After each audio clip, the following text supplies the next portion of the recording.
A menos de 90 dias das eleições americanas, todas as cartas estão postas. Agora, os dois principais partidos estão com as chapas definidas para a disputa à Casa Branca. Depois de semanas de especulação, Kamala Harris finalmente indicou o seu candidato a vice-presidente. I found such a leader.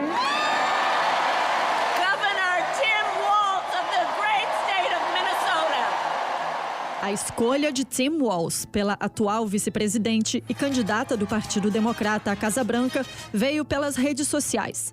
Ela disse que, como governador, treinador, professor e veterano, ele contribuiu com famílias de trabalhadores como a dele. Por 12 anos, Walz foi deputado pelo estado de Minnesota. Em 2018, foi eleito governador. Ocupa o cargo até hoje. Nesse tempo, assinou leis consideradas progressistas, como licença remunerada, merenda gratuita nas escolas e o direito ao aborto. Tim Walz não era o favorito, mas entre os vários fatores que pesaram na decisão, uma fala sobre os republicanos fez uma diferença. You end up in some weird fight. These guys are just weird. Esquisitos. Foi esse o termo que o governador de Minnesota usou para definir os republicanos. O ataque direto, simples, fez sucesso entre os democratas, que esperam que Walz traga mais votos nas regiões onde eles têm mais dificuldades. Ele tem essa origem no meio oeste americano e ele sabe falar para o americano típico, o americano médio, o americano do interior. Durante 12 anos ele serviu como deputado no Congresso americano, representando um distrito de maioria republicana, um distrito que votou recentemente no Donald Trump nas duas últimas eleições. E o Partido Democrata perde para o Donald Trump nessas áreas, nesse eleitorado. Então, a Kamala Harris precisa de alguém como ele.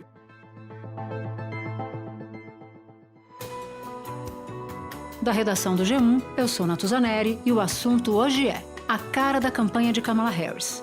Quais são as estratégias da candidatura democrata e qual é o peso do vice na disputa presidencial? Neste episódio, eu converso com Maurício Moura, doutor em Economia e Gestão Política e professor na Universidade George Washington, nos Estados Unidos. Quinta-feira, 8 de agosto. Maurício, da última vez que a gente se falou, o Biden tinha acabado de desistir da disputa, estava no meio daquela reviravolta toda. Kamala nem tinha sido oficializada candidata do Partido Democrata e nem vice se tinha pela frente, ideia de vice. Agora tem. Então eu queria muito que você ocupasse esse período de lá para cá, o que aconteceu de importante na eleição, nessas quase 3 semanas, e mais adiante a gente vai avaliar o vice de Kamala Harris. Eu acho que houve 2 eventos aqui nos Estados Unidos, em termos eleitorais, que foram muito impactantes. O primeiro foi a capacidade que a Kamala teve em aglutinar as forças do Partido Democrata em um espaço curtíssimo de tempo, né? A gente conversou no domingo mesmo que o Biden tinha abandonado a corrida e na segunda-feira já estava claro que ela já tinha os apoios suficientes para consolidar a candidatura de maneira formal, né? Nunca aconteceu uma aglutinação de forças políticas democratas nessa velocidade. Ela conseguiu o apoio de todas as alas do partido, líderes, centristas, progressistas. Kamala. Barack Obama e Michelle telefonaram para a vice-presidente. Eu estou orgulhosa de você. Vai ser histórico, disse a ex-primeira-dama. Ligamos para dizer que vamos fazer tudo o que pudermos para te colocar no Salão Oval, na Casa Branca, prometeu o ex-presidente. O endosso do casal é importante porque eles são influentes dentro do partido e populares entre os eleitores. E o segundo evento que é impressionante em relação à campanha da Kamala foi a capacidade de arrecadação financeira da campanha num espaço curto de tempo. Eles arrecadaram quase 200 milhões de dólares, sendo muito desse montante de pequenos doadores, gente que doa de 500 a 100 dólares, o que é um excelente indicador de mobilização, né? Isso antes da convenção, isso antes de anunciar o vice que foi anunciado agora recentemente. Então, esse espaço de tempo foi muito bem preenchido, aí, tanto do ponto de vista político como do ponto de vista financeiro, né? Apenas no mês de julho, ela arrecadou 310 milhões de dólares, equivalente a mais de R$1 bilhão para sua campanha. E o valor é o dobro do que o rival Donald Trump arrecadou no mesmo espaço de tempo no mês passado. Maurício, tem um estatístico americano muito respeitado, o nome dele é Nate Silver, e ele tem um modelo estatístico que mostra e que mostrou um salto grande nas chances de vitória da Kamala Harris. Ela passou de 37% de chance de vitória para 53%, que é a previsão mais atual, inclusive. Em quais estados, em quais setores da população ela tem chance de ganhar ou está ganhando voto? É importante dizer que esses modelos, inclusive especificamente esse, eles olham com muita lupa para os estados pêndulo, né, que a gente vem debatendo aqui faz tempo. Então a gente está olhando para Michigan, para Wisconsin, Pensilvânia, Geórgia, Arizona e Nevada. E o modelo também incorporou a Carolina do Norte, porque agora os democratas acreditam que tem jogo na Carolina do Norte também. Nesses estados houve uma melhora acima da margem de erro das pesquisas entre o resultado do Biden e os números da Kamala. E é importante dizer que alguns segmentos ela avançou acima da margem de erro, né? E esses segmentos são entre o eleitorado feminino, né? Ela avançou no eleitorado jovem até de 18 a 24 anos, e ela avançou também no eleitorado afro-americano. Ela perdeu em relação ao Biden no eleitorado branco acima de 50 anos, mas obviamente que o líquido é positivo, por isso que as pesquisas agora estão dando um equilíbrio bastante grande. É importante dizer que, estatisticamente, o modelo diz que a eleição é bastante equilibrada, né? Nesse aspecto, o que isso muda para ela? O fato dela ter dado esse salto, ela consegue, por exemplo, transformar isso em voto, ou seja, no sentido de que ela consegue dizer, olha, agora vocês podem olhar para mim porque eu tenho chance sim de vencer. Isso agrega para ela alguma coisa ou não? O crítico dessa eleição é os democratas conseguirem mobilizar os eleitores que são anti-Trump nos estados críticos. E, obviamente, ela subindo nas pesquisas, isso obviamente tem uma ressonância positiva na opinião pública, como você sabe. E, obviamente, ela tendo mais recursos para investir nesses estados, mas, mais uma vez, a decisão passa por esses estados aí, 5, 6 estados. Toda vez que eu faço uma conta dentre esses estados, quais os condados que realmente estão em disputa, Natuza, a gente continua falando de 500 mil votos que vão decidir essa eleição. Então, é muito importante a campanha dela ter esse foco, obviamente eles têm, porque aqui a decisão é justamente nesse limite aí dos estados pêndulo, né? Agora eu quero falar do Tim Walz, que foi o escolhido vice na chapa da Kamala Harris. Ele é governador de Minnesota e queria entender com você por que foi ele o escolhido. Só para lembrar o processo de escolha de vice aqui, ele passa por aspectos importantes. O primeiro é, obviamente, esse aspecto eleitoral que você está mencionando, e tinha uma expectativa que ela tivesse um candidato branco e que tivesse ressonância aí no meio oeste americano, que é justamente a região de Minnesota. Lembrando que ele, especificamente, Natuza, ele sempre foi muito bem votado em cidades pequenas e médias do meio oeste ali de Minnesota, que geralmente votam pelo Trump. Assim, a votação do Trump em Michigan, Wisconsin e Pensilvânia é muito forte em cidades pequenas e médias que eles chamam de zona rural. Assim. Então ele conseguiu resultados muito positivos nesse grupo demográfico. Então tem uma contribuição eleitoral clara, assim. Como você falou, ele não está nesses estados chaves, mas o perfil dele é um perfil do meio oeste. Lembrando que a Câmara carrega a rejeição por ser da Califórnia. A Califórnia, tradicionalmente, ela não reflete aí o pensamento do meio oeste americano, o modo, os valores, etc. Outro importante ponto para a decisão dele, para a inclusão dele como vice, é o aspecto político. E ele, pelo que eu apurei aqui, pelo que eu conversei com vários democratas aqui, ele meio que é bem recebido por diversas alas do partido. Tanto é que teve gente do lado mais progressista, o Bernie Sanders, Alexandre Ocasio-Cortez elogiando, e um senador super moderado de West Virginia também elogiando a escolha dele. Então ele meio que, nessa parte política, ele encaixa aí dentro do partido. Tim Walz veio de família humilde. Foi sargento da Guarda Nacional. Se formou em ciências sociais e virou professor de geografia. A escolha de Tim Walz deixou alguns eleitores com uma pergunta em aberto. Por que Kamala Harris escolheu um candidato progressista em vez de um nome mais conservador, que poderia atrair eleitores mais ao centro ou até de oposição e insatisfeitos com Donald Trump? A resposta está no mapa. As pesquisas apontam que eleitores do chamado Cinturão da Ferrugem vão ajudar a decidir a eleição. Esses eleitores são pessoas que trabalhavam em fábricas que fecharam ou trabalhadores rurais que viram o padrão de vida cair ao longo dos anos. Walz é a aposta para recuperar quem costumava votar nos democratas, porque muitos se identificam com ele, que veio de uma zona rural e tem gostos que são a cara desse eleitorado: caça e futebol americano. E por último, que é uma coisa que a gente nunca vai saber, também passa pela questão pessoal da própria Kamala, porque além de candidato, ele vai ser, eventualmente, numa eventual vitória, ele vai ser governar com ela também. Já que você falou em governador e de estado importante, estado pêndulo, havia um outro no páreo, que é o Josh Shapiro, da Pensilvânia. Por que não foi ele? O que pesou ali? Eu pude apurar, Natuza, várias fontes aí do Partido Democrata,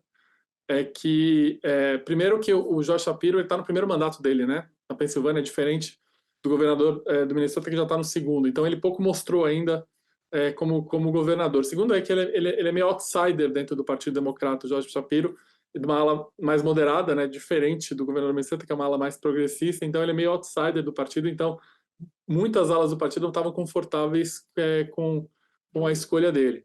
Agora, o que eu apurei também é que passa longe de ser um critério de não escolha o fato dele ser judeu. Todo mundo que eu falei falou que passou muito mais pelo aspecto político. Eu gosto muito que você é um analista que apura. Você é um analista com alma de repórter, Maurício. Isso nos ajuda muitíssimamente. Maurício, a gente sabe que tem 2 pontos, 2 vetores dessa eleição que são fundamentais para entender como é que deve ser o desenrolar até o resultado da campanha: economia americana e a política de imigração. Então eu queria muito saber se essa dobradinha Harris e Walz tem chance de aplacar a angústia do eleitorado americano nesses 2 pontos e em que medida a escolha do vice pode ajudar o Partido Democrata a avançar nessas 2 questões. Bom, essa questão é fundamental, né? E é interessante que as 2 narrativas, republicana e democrata, passam por isso. A campanha do lado republicano, a gente até já comentou aqui no assunto, né, da organização e disciplina da campanha republicana, eles conseguiram captar o principal ponto dessa campanha para eles, que é falar mal dos pontos que o governo é mal avaliado. E aí economia e imigração são 2 pontos chaves e mal avaliados do governo Biden, do governo da vice-presidente também. Se a narrativa republicana ela for preponderante, vai ser obviamente bom para o Donald Trump. A gente está falando de uma eleição, você quer mais 4 anos de um governo mal avaliado. Do lado democrata, é fundamental que essa eleição seja sobre a figura do Donald Trump. Se você quer o Donald Trump de volta, se você quer o ruído que o Donald Trump provoca de volta. E nesse ponto, o vice, que foi escolhido pela Kamala Harris, ele vai muito para o confronto nível pessoal, assim, né? Um orador que sabe empolgar os seguidores do Partido Democrata. Ele soube falar com muita espontaneidade, ele é engraçado, ele faz piadas, ele tem uma presença muito forte, vigorosa. Ele tem, entre outras qualidades, características apontadas pelos democratas, essa coisa do ataque, né? De ser uma espécie de cão de ataque, como eles chamam lá mesmo. Ele vai para cima e ele carimbou essa expressão do esquisitão que pegou. Ele já fazia isso antes de ser indicado a vice, né? E eu acho que ele encaixa um pouco nessa narrativa democrata de fazer com que seja um confronto sobre a figura, sobre a persona do Donald Trump. Ele tem muito pouco a dizer sobre a gestão do Biden e da Harris, e obviamente ele vai ter que defender isso na campanha, mas eu acho que o ponto mais forte dele é ele ir para esse debate sobre a figura pessoal aí do Donald Trump. E ele já chamou o vice do Trump para debater, né? Já chamou, e a sessão é muito interessante que pela primeira vez na história a gente está entrando para a campanha oficial sem saber se vai ter debate, né? Um debate que foi tão importante para mudar a história dessa campanha, que foi o debate que foi uma exceção, né? Que foi esse debate no final de junho. Dia 27 de junho. Nesse dia, Biden teve que enfrentar Donald Trump num debate. Foi nesse trecho que um país inteiro se perguntou: qual a chance de Joe Biden vencer e de governar por mais 4 anos?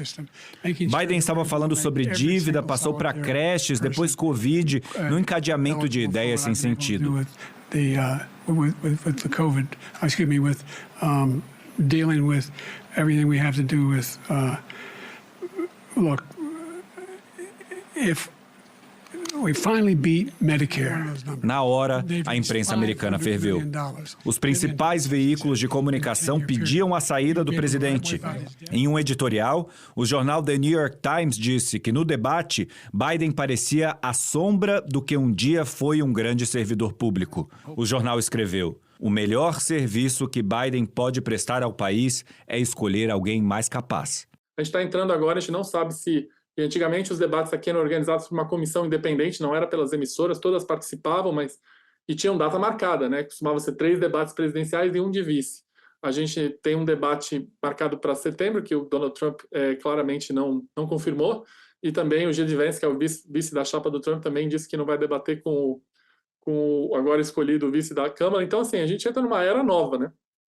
Se vai ter debate ou não, está totalmente em aberto aqui. Mas você acha que o fato de Trump não ter confirmado e eventualmente poder não ir para o debate e o J.D. Vance dizer que não vai debater com Walz, isso demonstra alguma coisa? Isso está sendo interpretado de alguma maneira pelos formadores de opinião nos Estados Unidos? O que está acontecendo aqui é uma sensação de que desde que a Kamala assumiu a candidatura, a campanha do Trump meio que se perdeu no seguinte sentido. A gente vê uma campanha nas redes e na televisão, que é uma campanha bastante correta e disciplinada, batendo aí nos temas que você mencionou, imigração, economia. A gente vê toda hora os comerciais nesse ponto, que é o tema que eu acho que é o tema que eles têm que encaixar a narrativa deles. Do outro lado, o J.D. Vance e o Trump, eles estão literalmente totalmente fora da mensagem, né? Eles estão puxando temas, e esse debate é um dos temas, que não tem nada a ver e que, não, obviamente, podem até ter uma ressonância aí com a base deles, mas que não agregam um voto, num diálogo com os eleitores independentes. Então, eles estão movendo um momento bastante ruim, que uma campanha está indo para um lado, na mensagem televisiva e nas redes digitais, e eles estão falando na rede social e nos comícios uma coisa completamente diferente, né? Então, a gente percebe que isso estava super alinhado, e, aliás, o Donald Trump foi muito bem quando ele se silenciou diante do debate se o Biden ou não tinha condição de continuar ou não a campanha depois do debate. Agora ele está totalmente fora da mensagem, e isso, obviamente, é bom para a narrativa democrata, né? Espera um pouquinho que eu já volto para continuar minha conversa com o Maurício.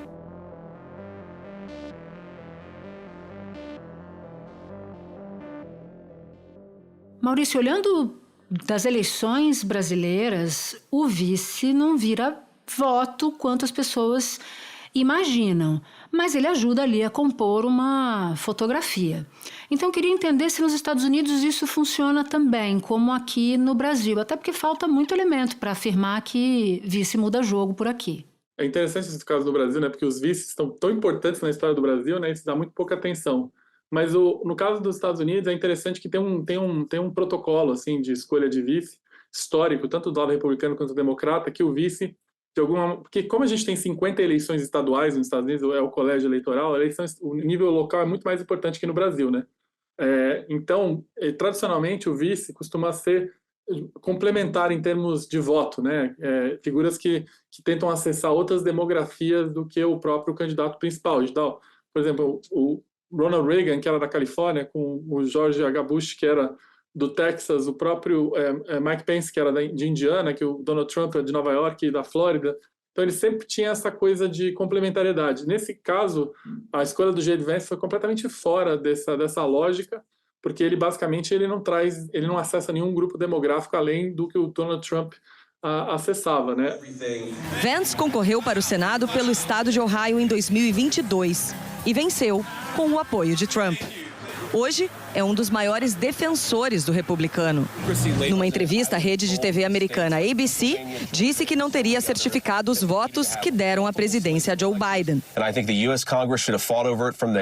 Foi um ataque ao vice-presidente Mike Pence, que seguiu a lei e reconheceu a vitória de Biden na cerimônia no Capitólio, no mesmo dia em que apoiadores de Trump invadiram o Congresso. A escolha democrata foi uma lógica mais eleitoral.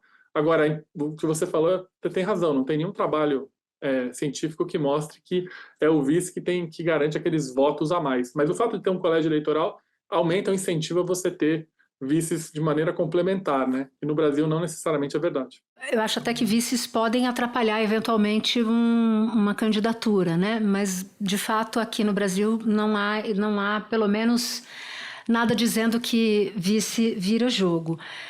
Olha só, um ponto que eu queria tratar com você. A escolha pelo Walz marca uma nova etapa na corrida eleitoral. Agora a Câmara já tem tudo, já tem o apoio do partido, já tem o vice, então está tudo pronto para começar a atuar.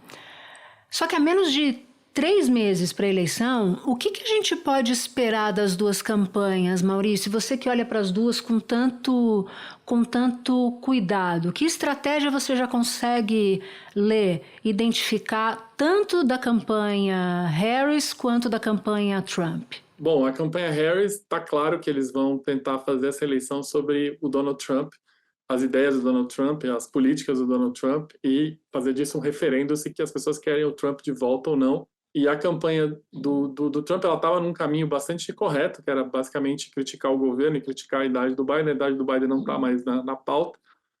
A grande questão, e assim, sempre foi uma questão sobre as campanhas do Trump, como é que ele vai tocar a campanha dele, se vai ser numa temperatura mais alta, que é o padrão dele, ou se ele vai tentar uma coisa de maneirar um pouco na temperatura para tentar dialogar com eleitores independentes. Mas só para deixar claro, o desafio da campanha da Câmara é fazer com que todo mundo que não gosta do Trump, e o Trump é um candidato altamente rejeitado, apareça para votar, principalmente nos estados pêndulo, né?